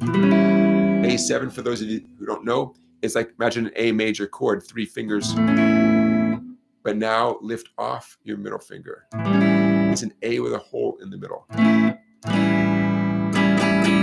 Okay, now we're going to recreate those 3 A chords, but without the index finger, because our index finger is going to be, ultimately it's going to be our nut. So I'm actually going to do A minor first. So here's an A minor chord, but it's an A minor with the other 3 fingers doing the job, no index, so the index is free. A minor. And as you go up, all these other minor chords, in using the A minor formation, but as soon as you move, the name is definitely not A minor anymore. The formation is an A minor formation, but then the name changes as you go up and down the neck. Okay, A7. Got to be your ring and your pinky. My pinky is this on the B string, 2nd string, 2nd fret, ring finger, 4th string, 2nd fret, the D string, 2nd fret. Right, so that's my A7 chord. Here's my bar back at 0, essentially, right? Everywhere I go, I'm going to get a 7th chord. I'm using the A7 formation, but the name is not A7. And when I say the name, I'm talking about what the listener is hearing, right? They're not hearing A7 because A7 was back there. Okay, last, A to Z me, I see your comment, I see. I saved A major for last because it's that pain in the butt chord that we were talking about before. So there's a few ways to approach this. Number 1, play your A major chord with your middle ring and pinky. Your bar is back there at 0. This is a little bit awkward. It gets potentially easier as you go up the neck because the fret spacing gets closer together, but it's an awkward chord. It just is. If any of you are super comfortable with this version of a bar chord, good for you. Seriously, I'm not even joking. If you're comfortable with that, it means you got good flexible fingers. Plan B, an A major chord, just flatten out your ring finger and do the whole A major chord with your ring finger with the understanding that your skinny treble E string, best case scenario is it sounds dead. Do not put pressure on your skinny E string with the intention of making it ring, because you're going to get a very sweet sounding jazzy chord known as an A6 or an A major 6. At the moment, we do not want that. So flatten out your ring finger or your pinky. You can experiment with both.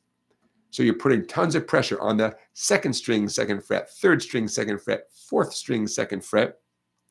There's my bar at 0. And you have the final of the 3 bar chords based on the A chord family. And like I said before, I feel better doing it with my pinky, but I don't love this chord much. Jamie says, have a drink on me. Jamie, thank you for your super chat donation. I appreciate that, you guys. I've got to throw you a little. There we go. Thank you, Jamie. And in a moment, I'll tell you ways that you guys can support what we do here in the live stream, even above and beyond the super chat donations. But thank you, Jamie, and thank you, Randy. Okay, so Brian, hopefully that wasn't too much information. 3 bar chords based on E major, E minor, and E7. 3 bar chords based on A major, A minor, and A7. And that pretty much covers you. Are there other bar chords in the world? Yeah, but we'll worry about those when you get good at those 6 we just talked about. Myself personally, I don't have songs in my repertoire that that need bar chords beyond what I just showed you. Do they exist? Yes, but you've got your work cut out for you, and those are enough. And I'd be surprised if any of us involved in the live stream at the moment, all you guys, if you come across many songs, if any, that have a bar chord, a legit, full on index finger bar chord that requires your fingers to do something other than E shapes and A shapes. Is it possible? Sure, it's possible. In my experience, it's pretty rare. But yeah, and put it this way, if you're good at the 6 we just did, you won't have a huge problem with whatever future bar chord life throws your way. Donald, thank you for your super chat. I appreciate that as well. You guys are very generous. Okay. Hey, here's how you can support the super chat. I'm sorry, support the live stream in an easy peasy way. There we go. This music stand light that I think is going to be awesome and very helpful for my okay, there we go. Very helpful for myself and my students. I'm slightly worried that my new location might not have super bright lighting. I think it'll be fine, but to ease my worries, there we go, paste, okay. To ease my worries, I'm getting that stand light. Okay, so in the chat and also in the description of this live stream is a Sweetwater link to that specific light. If you buy the light via that link, a tiny little bit of Sweetwater's profits come back to support the live stream. And even though the light hasn't arrived yet, I have a lot of faith it's going to be a very cool light, and we'll talk about it next time. But that's a way you can support the live stream, just by clicking on any old Sweetwater affiliate link that I throw your way, and then Sweetwater knows that I sent you. And if you're going to get some strings and picks and all that kind of stuff anyways, and you're going to go to Sweetwater anyways, then why not go there with this link? So I'm also putting in my sort of general Sweetwater affiliate link right there. And hey, if you got a mom and pop store in your neighborhood, it's possible they'll have a music stand light right there. You know who uses lights like that? Working musicians who are aware that they might show up to a situation with dim lighting, and you got to see your music on your music stand, right? You're maybe a pit orchestra, a church event. There's no guarantee the lighting is going to be what you need. So it's a common investment for working musicians, and therefore it's possible that your local mom and pop music retailer will have a good, tried and true music stand light right there that you can just buy without having to click on anything. Just walk in and buy one.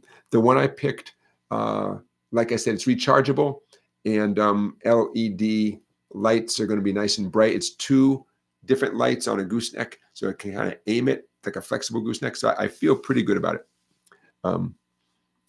Scott Rose had to leave the live stream for a second to get a Sweetwater package off your porch, a new wireless guitar system, and your first rat pedal. That's something I don't have yet. A rat distortion pedal. Classic, classic. Hey, Scott, tell us more about how you chose what wireless guitar system to get, because I'm aware there's more than one. It's not my field of expertise, but I bet you did some shopping. So I'm curious, and I bet everyone would be curious as to which brand you went with and how you chose it. So let us know, Scott. Joseph says, Bruce Springsteen always uses open chords in a capo. Didn't hinder his career not using bar chords, right? We talked about that. Yeah, that I saw an interview with Bruce Springsteen on the Howard Stern show recently, and how he was saying that he doesn't play bar chords, you know. And beginner guitar lessons can also talk about his wireless system. So beginning guitar lessons, feel free to put that brand in the chat. Hey, maybe you guys have the same one. But what you want to hear when you're shopping for anything is that someone has used it a lot and is happy with it and would buy it again and would recommend it. That's what you want to know, right? A review. So quick aside, my music shop is out there on the internet, and people can leave a review for my music shop. And this one guy left a 1 or 2 star review with no comment. It was 7 years ago. And I have to admit, I wasn't tracking, that kind of thing. I don't know. I'm sure for a little while, I wasn't even aware that people could leave reviews. Now I know. Okay. So years go by, and I happen to look and I see, wait, this guy I've never heard of or met, a local guy, left a terrible review with no comment. Like, I don't even know this guy. So I found him on Facebook, and he used to live around here. He doesn't even live around here anymore. So I reached out to him on Facebook and just pleaded my case, saying, hey, man, I don't know what happened, but, can we talk about this negative review? And he finally got back to me and said it was a mistake, and he removed the review. So there's 2 lessons here. If you have a business where people can leave reviews, probably a good idea to check those reviews once in a while, right? Secondly, I don't know how you leave a bad review by accident, but in case some of you out there are into leaving reviews for experiences that you experience, just be careful. Be careful, right? Because I don't know how it happened, and I guess he doesn't know how it happened. But ouch, man, for a small business to get like a 1 star review with no opportunity to address it, that's not cool. Like, you got to give the business a chance to address whatever happened. So I bet some of you out there leave a lot of reviews. I know people, that's their thing. That they're helpful that way. And that's great. But make sure you don't do anything by accident, because that's just rough, So there you go. Beginning guitar lessons, the brand name of his wireless system is Lekato, Lekato. And he says it holds 20 hours of charge, and you've been as far as 300 feet away from it. And it works. Wow, man, that's okay. There's a recommendation. Hey, beginner guitar lessons. Does Sweetwater sell it?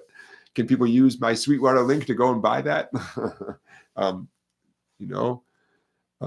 Scott says that Scott had an inexpensive wireless setup, but upgraded to one with multiple channels for less interference. And beginner guitar lessons says, yes, Sweetwater does sell it. And the brand that Scott purchase was XVive, XV like Victor, IVE U2, XVive U2. Hey,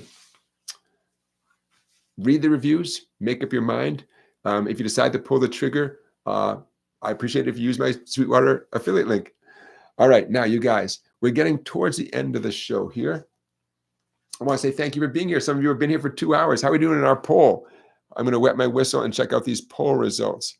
Okay, the poll question you guys might remember is, what do you need in a guitar teacher? And the choices are lots of tough exercises. Number 2, lots of easy songs. Number 3, a big variety of homework, a variety of things. And number 4, other. I'm going to pause for the cause and give you our current poll update. Okay, in the lead, 54% say you'd like to have a teacher give you a big variety of stuff. Next one down, 22% say other. And if you're one of the people who said other, clarify in the chat, let us know if you haven't already. 17% say just a bunch of tough exercises. And then sadly coming in last, the easy songs. One option was just lots of easy songs. Only 7% of you are feeling that way. So, all right. Hey, those of you who are taking lessons or considering taking lessons, think about where your head is at and communicate all that stuff as clearly as possible to your teacher. In general, that makes their job a lot easier. If you want to make your teacher's job a lot easier, think hard about your priorities. Make a list, of your priorities and be as clear with yourself as possible, and then be as clear with your instructor as possible. And clarity is everything. The times that I've found myself frustrated are times when a student doesn't really seem to know what they want, and I have so much material, but I want it to land. Doesn't happen too often, but once in a while I've had a student, and I don't know. All I can do is provide a variety of things and hope that as the lessons progress, the student finds something they really want to focus on. I don't know. It doesn't happen often, but anyways, there you go.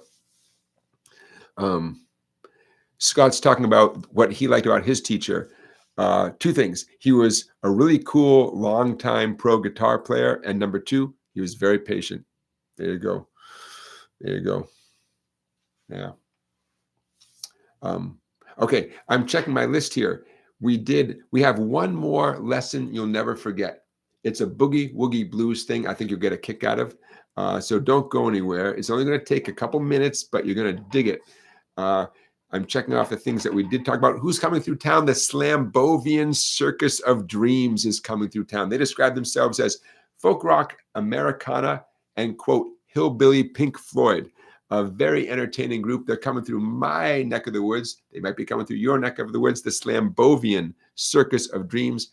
I will put a link to one of their live videos in the description of this live stream.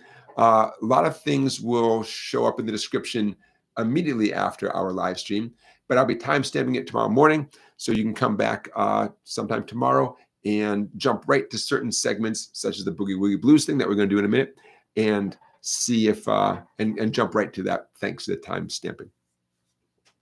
Okay, so last lesson of the night. Close that. Okay. And this kind of a cool book, well, definitely a cool boogie woogie thing. It is appearing on your screen momentarily, but if someone would so kindly let me know if it is appearing on your screen. If your screen goes back for a minute, do not fret. Never fret. Okay, I have learned that simply playing something is a great way to begin the process. So,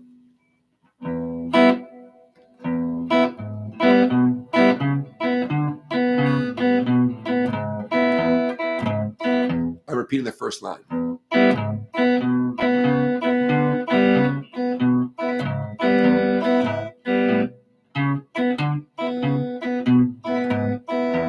So why is this called a boogie woogie blues riff? It's what's happening on the two bass strings.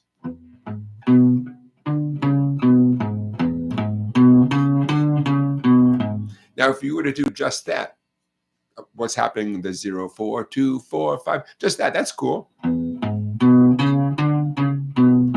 Again, I'm focusing just on the first line at the moment. By including that upstroke on the 3 treble strings, it fills out the sound in such a hip way. I'm going to play it a little bit slowly. By the way, I'm in second position. So my index is responsible for any second fret notes. My ring is responsible for the 4th fret notes, and my pinky is responsible for the 5th fret.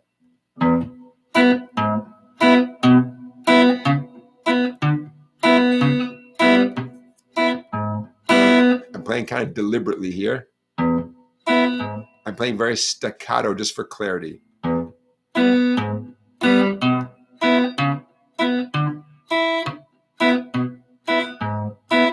Those upstrokes on the treble strings, I know it indicates 3 treble strings. If you hit 1, it's okay. If you hit 2, it's okay. Don't obsess too much about always hitting 3 strings. If you do, that's okay, but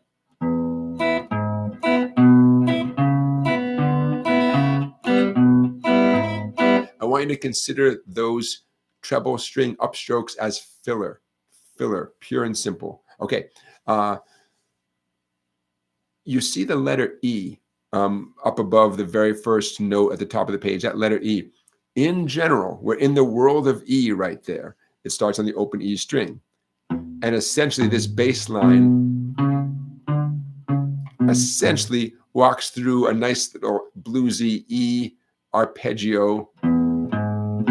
That includes the 6th note of the scale and the flatted 7th note of the scale. And that's why it sounds kind of hip, right? Jamie says, I love that blues riff. Okay. Okay. Now, but at no time are you holding down an E chord. Why did I put the letter E there? Because it's so important to know what you're doing. You're in the world of E at that moment. If someone was playing along with you, they could sit there and strum an E chord or an E7, which sound kind of hipper. In general, you were giving the world, you're giving the world the overall outline of an E chord. I'll leave it at that. Okay, second line. So similar, but we're basing this on the A string.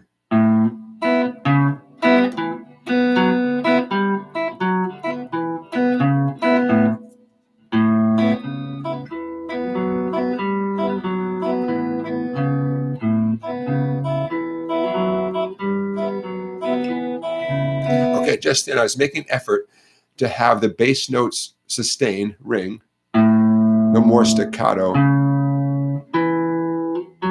Okay, and I'm really downplaying, so to speak, the treble upstrokes. I mean, you can barely hear them, right? Hear that? I mean, barely. So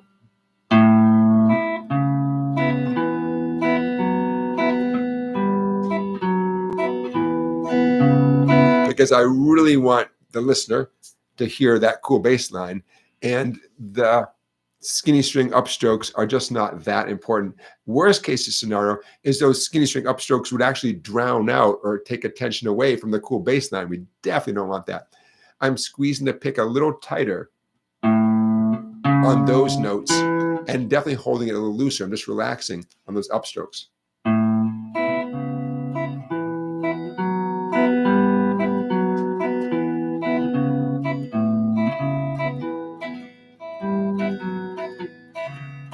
It's a good workout, right? Okay, questions, comments?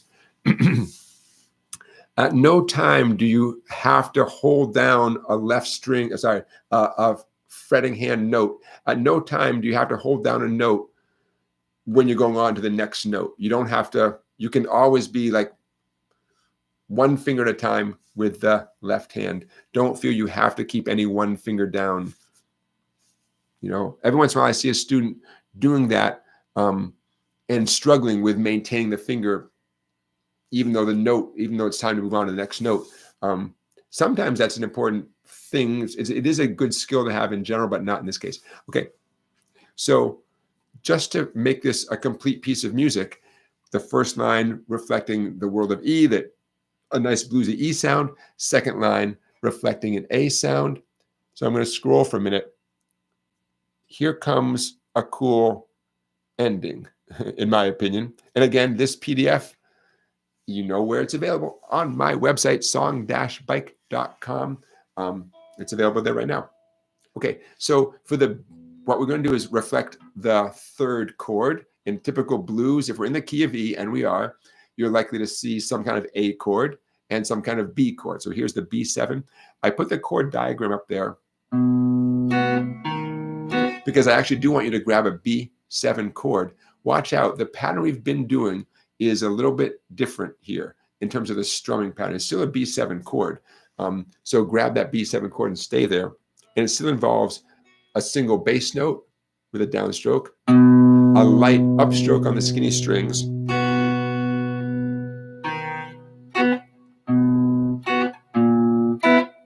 that one at the end of that measure. See that one on the A string? That's going to sound bad to you. Out of context, it sounds like a big old wrong note. In the context, it's fine. It's fine. And to go easy on you, see how right after that one on the A string, it's back to that 0, 0, 0 on the treble strings. Yeah, nothing wrong with leaving a chord early to set you up for success in the next measure. Just make sure if you leave the chord early and you keep strumming, just make sure you continue on smoothly right into the next measure and don't give the listener any time to dwell on what something sounds like. The listener, you can sell something and the listener likes it just fine. If you call attention to a certain shortcut you're taking, the listener will notice it if you make them notice it. Hey, at the bottom it says copyright 2023. I got to change that. Okay, so there's one more page, by the way, but I'm going to play this line you're looking at. I'm going to call it the B7 line. Slow motion. Here's my B7 chord.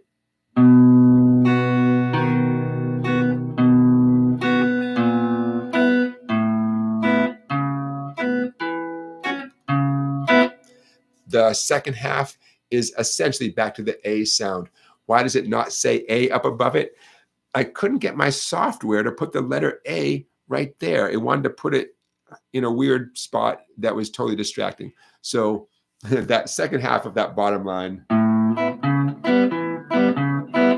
it's totally based on what you see in the top line where it says 042, slight twist, but you're back to the world of A. Okay, one last time. Here's a whole line all the way across, and then I'll show you the ending. B7 chord. Oh, you're going to notice if I isolate just the bass notes, then that one on the A string makes more sense. I'm going to isolate just the bass notes, bottom line.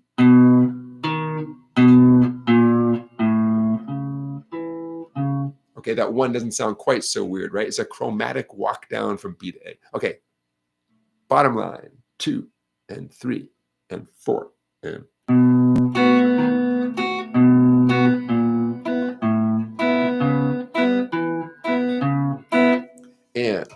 let's take it all the way to the end. I'm going to scroll down here. Okay. We're essentially back to the E sound with a cute little turnaround at the end.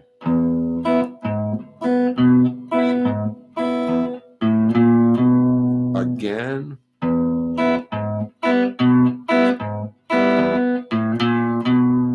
Turnaround is a signal that we've come to the end and it's time to repeat and head back to the beginning. Okay. So there we go. All right. So, hey, Watcher Dan says, that riff is how I learned the basics of bass guitar. Yeah, very cool. Very cool. Okay. I'm not going to lie. This is an example of something that's going to be kind of easy for some of you and kind of hard for some of you. If you've never done anything like this before, it's a weird ask. Your strumming hand is very consistently marching through this tune.